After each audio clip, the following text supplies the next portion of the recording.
Hello, kiddies. It's your old pal, John Cusier, the voice of the Crypt Keeper. And you're listening to Tales from the Media.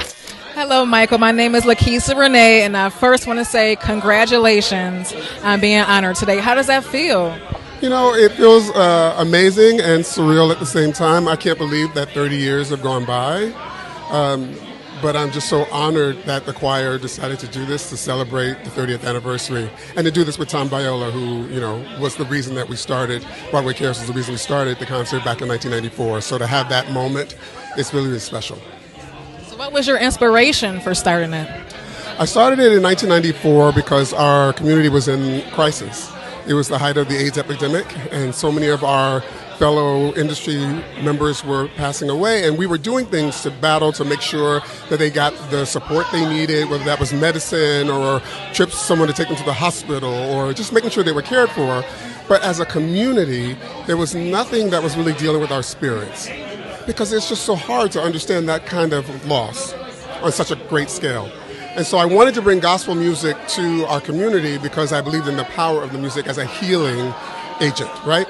And so I got 11 friends together, and we just did a gospel celebration as a fundraiser for Broadway Cares. And it turned into an annual event, and then it eventually became the choir, you know? But it was started just because we needed some kind of community to heal our souls, to bring us together, to celebrate, to cry if we needed to laugh if we needed to, and also to welcome people back into community who had not been welcomed in some of the spaces before.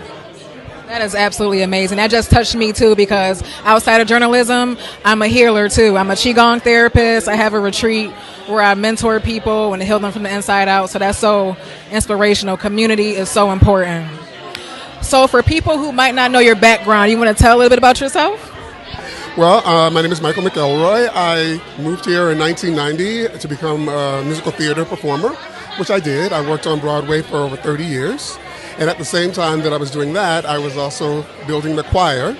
And so the choir became like another artistic outlet that was about really celebrating our community.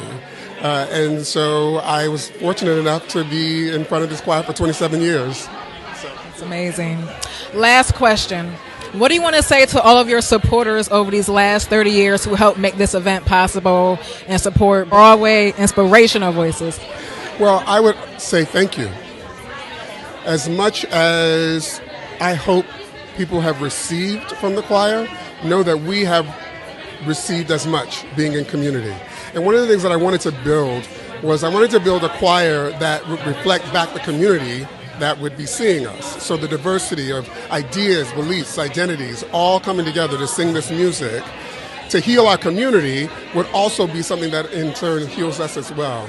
And I think that's the great gift of the choir, is that, you know, all these performers who go out here and use their talent to get jobs and to make money and make a living, saying, no, this is an opportunity for us to come together and lift our voices where we're not looking to make money. We're doing it to heal and to transform our community through our voices unified. And so, like I said, it has fed us all in the same way that we hope we fed our community.